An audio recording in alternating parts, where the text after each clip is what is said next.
मला एक बेसिक आता 3 वर्षामध्ये कॉर्पोरेशनची इलेक्शन झालीच नाही. आज जो हे चालू ना की मुंबई, मग 3 वर्षात मुंबई धोक्यात नव्हती का जेव्हा इलेक्शन झालं. माझे एक मुंबईकर म्हणून मी आज जेव्हा घरातनं बाहेर पडतो ना, तर मला खरं सांगू तर मला लाज वाटते की माझी मुलं ह्या शहरात वाढणार आहेत.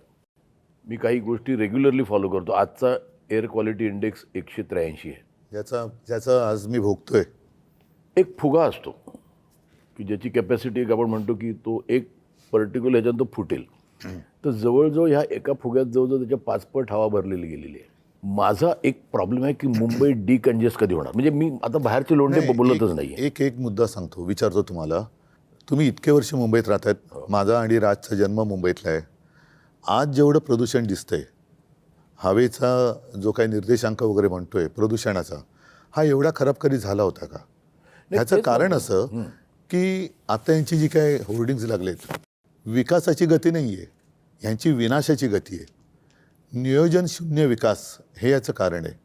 कारण तुम्ही जे म्हणताय ना, एक तर आओ जाओ घर तुम्हाला इथूनच पहिली सुरुवात होते. त्याच्यानंतर साधारणतः आपल्याला नेमकं आज हवं आहे काय? आज जर का तुम्ही पाहिलं तर सगळीकडे रस्ते खोदलेत, जिथे जाऊ तिकडे रस्ते खोदलेत, मोठमोठ्या इमारती उभ्या राहिलेल्या आहेत. विकासाच्या नावाने मेट्रो असेल, काही ठिकाणी पूल असेल, हवेत. पण ते एका वेळेला सगळं तुम्ही काढलं आहे आणि त्यावेळेला मुंबईच्या खर्चाचा ताळमेळ हा बसवला गेला पाहिजे. मी मुंबईकर म्हणून मी तुम्ही म्हणतो, आपण सगळेच मुंबईकर आहोत.